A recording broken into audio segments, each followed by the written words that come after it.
We welcome on State Representative John Bell, who serves as the chair of the House Rules Committee. Representative Bell, first of all, sir, it's good to see you, and I appreciate your time. Obviously, you got a new House Speaker and a new governor. What are you expecting? What do you want to hear tonight?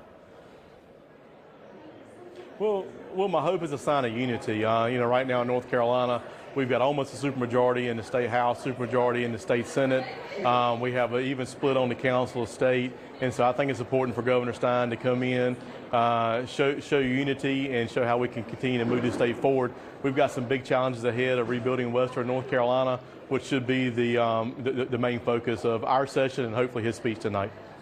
Has Helene changed everything for y'all in terms of obviously how much the focus is going to be on that, but also other things that you want to get done?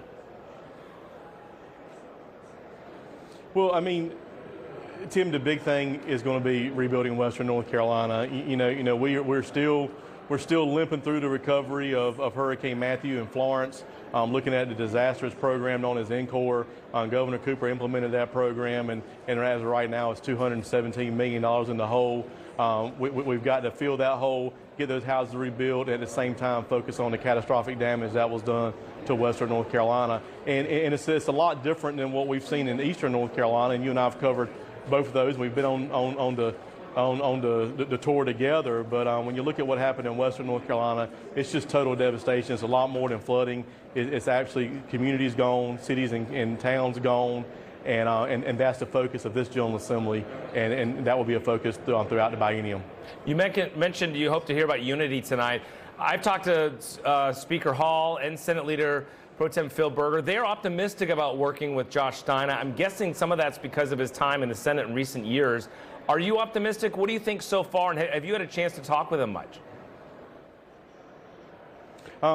Actually, I've talked with Governor Stein pretty regularly.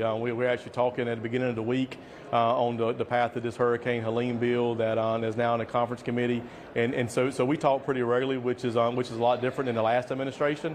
But I know it's not just me. Governor Stein's reaching out to a number of Republican and Democrat legislators to build those relationships. I actually worked with Governor Stein when he was Senator Stein, and so we're used to working together.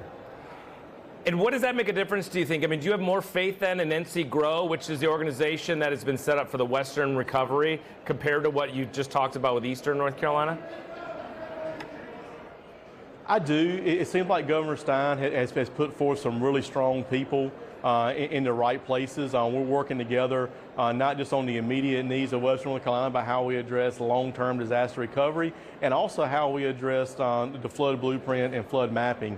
That's been a passion of mine. Being from Eastern North Carolina, I had to deal with multiple floods, and Governor Stein has been willing and open to work with that. And Tim, it's about relationships. You got Republicans, Democrats, but it's about working together and building those relationships. And so far, Governor Stein has been willing to extend a hand.